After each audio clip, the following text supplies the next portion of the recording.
Pertempuran antara Xiaoyan dan Guyu akhirnya mencapai puncak.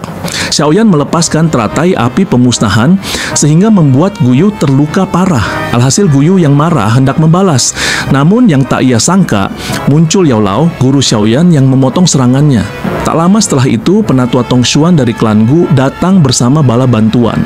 Menyadari situasi tak menguntungkan, Guyu mundur tetapi meninggalkan ancaman pada Xiaoyan dan pavilion bintang jatuh. Usai pertempuran, sebelum klan Gu kembali ke klannya, tetua Tongshuan menegaskan klan Gu akan melindungi Xiaoyan karena ia pewaris giok dewa kuno Toushe. Akhirnya Xiaoyan dan rombongannya kembali ke pavilion membawa hasil besar. Ia menyiapkan diri untuk menembus ranah Bansheng, dibantu Yao Lao yang berhasil membuat pil bodhisattva 8 warna. Dalam momen haru, Xiaoyan menyerahkan jiwa Han Feng pada gurunya dan bersumpah membalas segala penderitaan Yao Lao. Setelah itu, ia memulai retreat tertutup demi terobosan kekuatannya, yang nantinya akan memakan waktu 2 tahun penuh. Latar berpindah kembali ke tempat terlarang, sebuah gua di mana Xiaoyan memulai pelatihan tertutup. Sebuah lokasi yang diselimuti kerahasiaan, tepatnya di pavilion bintang jatuh. Waktu bergerak dalam senyap, tak terasa 1 tahun pun berlalu. Ruang batu Xiaoyan tetap sunyi ditumbuhi lumut. Xiaoyan memutus semua kontak dan kegiatan demi mencari terobosan ke ranah Bansheng. Sementara ia bertransformasi dalam diam, dunia di luar berubah dengan cepat. Selama waktu itu, kabar bahwa Yao Lao bisa membuat pil bodhisattva menyebar. Banyak ahli Dozun puncak berdatangan dan menjadi tetua tamu. Di bawah kepemimpinan Yao Lao, pavilion bintang jatuh tumbuh pesat hingga menyaingi sekte-sekte tua seperti sekte langit yang mendalam. Namun kejayaan itu memicu iri, kekacauan baru merayap di dataran tengah. Hasutan dan provokasi disebar oleh komplotan Aula Jiwa dan aliansi sungai yang mendalam. Sebuah aliansi yang bersekutu dengan lembah sungai es, pavilion petir angin, dan sekte langit yang mendalam.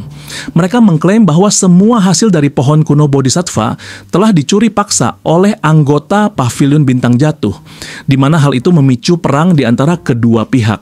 Pavilion bintang jatuh awalnya terdesak, tetapi Yao Lao tetap tenang. Ia memusatkan pertahanan dan pasukan elit pavilion bintang jatuh berhasil memukul mundur aliansi sungai yang mendalam setelah kebuntuan selama berbulan-bulan. Tak lama setelah itu, dataran tengah diguncang kabar mengerikan, di mana klan Ling, salah satu 8 klan kuno, tiba-tiba menghilang. 7 klan lain mengirim generasi mereka untuk menguak apa yang sebenarnya terjadi. Ketika alam mereka terbuka, isinya kosong. Jutaan orang lenyap tanpa jejak. Semua ahli merinding menduga hanya klan Gu atau Aula Jiwa yang mampu melakukan pemusnahan rahasia seperti ini, di mana semua tanda mengarah pada perebutan giok dewa kuno Toshi, relik yang diyakini menyimpan rahasia menuju Doudi, sehingga klan kuno lainnya segera memperketat penjagaan giok dewa kuno Toshi mereka. Setelah klan Ling lenyap tanpa jejak, semua kecurigaan tertuju pada klan Gu dan klan Hun, 2 faksi terkuat dari 8 klan kuno. Klan Gu memilih diam untuk menghindari provokasi, sementara klan Hun tetap tenang, dingin, misterius, dan tak peduli pada siapapun. 2 tahun telah berlalu sejak Xiaoyan retreat. Berkat Yao Lao Cailin, dokter peri kecil, dan Qinglin telah mencapai puncak Dozun, sementara Xiaoyan belum menunjukkan tanda-tanda akan keluar. Dari kejauhan, Yao Lao menatap pintu raksasa yang berlumut, menghela napas. Anak muda, retretmu ini benar-benar menyiksa. Para tetua mulai khawatir, tapi Yao Lao yakin muridnya akan bangkit seperti elang yang menembus langit. Hingga Ratu Medusa muncul dari arah belakang dan datang membawa kabar buruk. Cailin menyerahkan surat. Aliansi sungai yang mendalam mengirimkan kartu tantangan. Di dalamnya tertulis, setengah bulan lagi aliansi sungai yang mendalam akan datang ke pavilion bintang jatuh untuk pertarungan hidup dan mati. Yao Lao tersenyum dingin. Angkuh sekali, rupanya iblis tua Tianming tak sabar lagi ikut campur. Aliansi sungai mendalam tak bergerak selama setahun, lalu tiba-tiba mengeluarkan tantangan pertempuran. Mereka pasti telah bersiap, kita harus waspada. Cailin menduga setelah tenang selama setahun, aliansi pasti sudah mendapatkan dukungan kuat untuk berani menantang. Yao Lao tahu untuk mengalahkannya yang setengah suci tingkat tinggi, aliansi harus memiliki 2 setengah suci tingkat tinggi. Saat ini mereka hanya punya setan tua Tianming. Meskipun begitu, akhirnya Yao Lao memanggil semua tetua yang berada di luar. Karena kali ini, musuh datang langsung ke markas pavilion bintang jatuh. Cailin menatap pintu batu yang tertutup lumut. Ia berbisik pelan, penuh harap, "Kapan kau akan keluar, Xiaoyan?" Begitu ia pergi, lumut di pintu batu itu bergetar. Sebuah retakan kecil muncul, pertanda bahwa Xiaoyan akan segera kembali. Beberapa hari kemudian, hari yang disebutkan dalam kartu tantangan akhirnya tiba. Pavilion bintang jatuh bersiaga penuh. Hari ini mereka akan menghadapi aliansi sungai mendalam. Para ahli dari berbagai penjuru datang menonton. Mereka tahu 2 tahun ketegangan antara kedua faksi ini akhirnya akan pecah menjadi perang terbuka. Di puncak gunung tempat aula utama berdiri, Yao Lao, Cailin, dan para tetua pavilion sudah bersiap. Semua murid lemah telah dievakuasi dan seluruh wilayah berada dalam status siaga tertinggi. Dari informasi mata-mata, mereka tidak berhasil mendapat berita apapun terkait operasi aliansi sungai mendalam. Yalo tiba-tiba berkata, "Mereka sudah di sini." Pandangan matanya menukik ke cakrawala. Benar saja, hawa dingin menyebar dan suara bergema layaknya petir yang bergemuruh di alam bintang.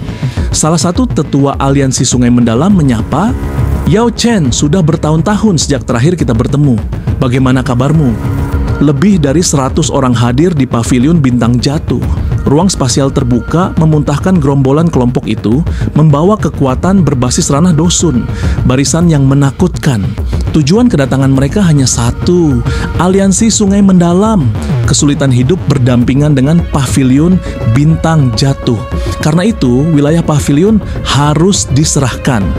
Jika pavilion bintang jatuh, rela dan tak memulai konflik, aliansi siap mundur hari ini tanpa pertumpahan darah.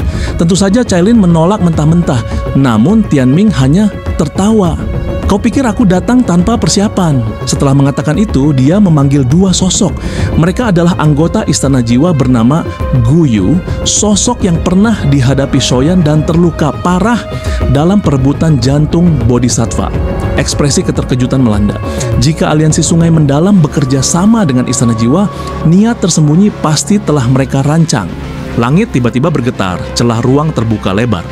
Dari dalamnya muncul aura jahat dan dingin yaitu iblis, tua Tianming pemimpin aliansi sungai mendalam. Yalo tersenyum dingin. "Iblis tua, ternyata kau masih hidup ya." Tianming tertawa. "Sama sepertimu, kau yang dulunya hanya jiwa tersisa tetapi mampu hidup kembali. Mana mungkin aku mati lebih dulu darimu." Setelah kemunculannya, Tianming lagi dan lagi mencoba untuk bernegosiasi dengan Yalo. "Pertimbangkanlah keputusanmu dari sekarang."